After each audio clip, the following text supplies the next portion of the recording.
নমস্কার বন্ধুরা, সোমার রান্নাঘরে তোমাদের সবাইকে স্বাগত জানাই। আজকে আমি তোমাদের অনুষ্ঠান বাড়ির মতো সম্পূর্ণ নিরামিষভাবে দই পটল বানিয়ে দেখাবো। তাহলে চলো বন্ধুরা, দেরি না করে রেসিপিটি শুরু করা যাক। দই পটল বানানোর জন্য আমি এখানে 250 গ্রাম পটল নিয়েছি। পটলটাকে আমি অর্ধেক করে ছুলে নিয়েছি আর এভাবে মাঝখান থেকে একটু কেটে দিয়েছি, যাতে সমস্ত মশলাগুলো পটলের ভেতরে ঢোকে। আর লাগছে সর্ষের তেল, জিরে গুঁড়ো, ধনে গুঁড়ো, হলুদ গুঁড়ো, আর লাগছে কাশ্মীরি লঙ্কার গুঁড়ো, লাগছে নুন, অল্প একটু চিনি, আর এখানে নিয়েছি 3 চামচের মতো টক দই, আর লাগছে কাজু বাদাম আর কাঁচা লঙ্কা। আর এখানে ফোড়নের জন্য নিয়েছি 2টো লবঙ্গ, 2টো গোলমরিচ, একটা এলাচ আর 2টো দারচিনির টুকরো। প্রথমেই আমি পটলটাকে একটু নুন হলুদ দিয়ে ম্যারিনেট করে নেব। দিয়ে দেবো 1/2 চামচের মতো নুন,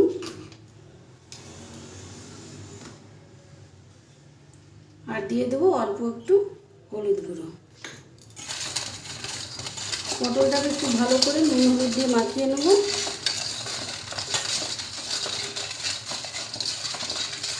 পটলটা নুন হলুদ দিয়ে মাখানো হয়ে গেছে, এটাকে সাইডে রেখে দেব।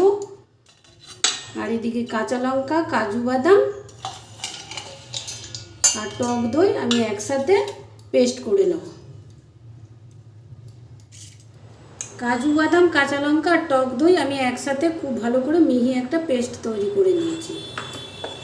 আর এদিকে আমি জিরে গুঁড়োটা দিয়ে দেবো 1 চামচ, আর ধনে গুঁড়ো দিয়ে দেবো 1 চামচ, আর কাশ্মীরি লঙ্কার গুঁড়ো 1 চামচ, আর হলুদ গুঁড়ো দিয়ে দেবো 1 চিমটে মতো। অল্প একটু জল দিয়ে মশলাটাকে আমি গুলে রাখবো।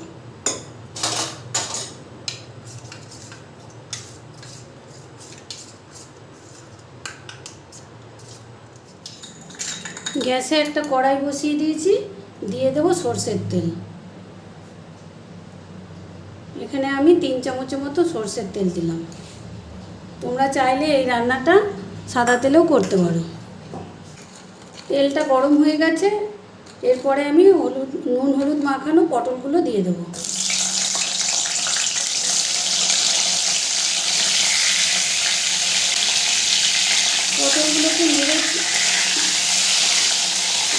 পটলগুলোকে নেড়ে চেড়ে খুব ভালো করে আমি ভেজে নেব।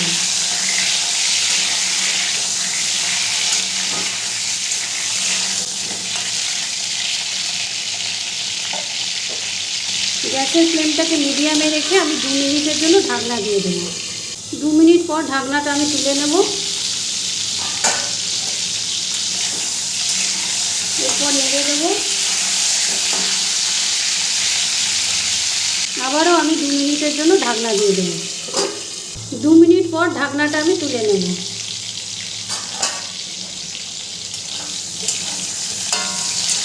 ভালো করে নেড়ে দেবো। পটলগুলো উল্টে পাল্টে খুব ভালো করে ভাজা হয়ে গেছে। এরপরে আমি পটলগুলোকে তুলে নেব। ওই তেলের মধ্যেই দিয়ে দেবো গোটা গরম মশলা ফোড়ন। এরপরে দিয়ে দেবো কাশ্মীরি লঙ্কার গুঁড়ো, জিরে গুঁড়ো, ধনে গুঁড়ো, হলুদ গুঁড়ো একসাথে যে আমি জলে গুলে রেখেছিলাম সেটা এবার দিয়ে দিলাম।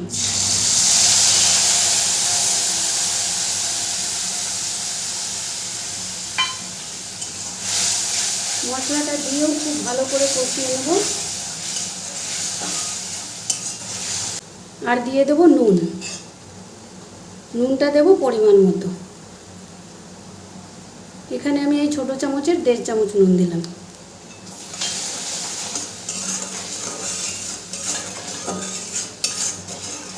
মশলাটাকে খুব ভালো করে কষিয়ে নেব। আমি এখানে কাশ্মীরি লঙ্কার গুঁড়ো ব্যবহার করেছি, শুকনো লঙ্কার গুঁড়ো ব্যবহার করিনি। তোমরা চাইলে শুকনো লঙ্কার গুঁড়ো ব্যবহার করতে পারো। মশলাটা খুব ভালো করে কষানো হয়ে গেছে, এরপরে দিয়ে দেবো ভেজে রাখা পটলগুলো।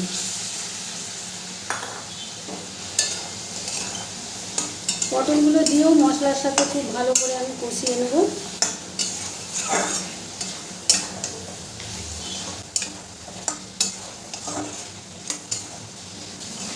মশলার সাথে খুব ভালো করে কষিয়ে নিয়ে এখানে আমি অল্প একটু জল দিয়ে দেবো।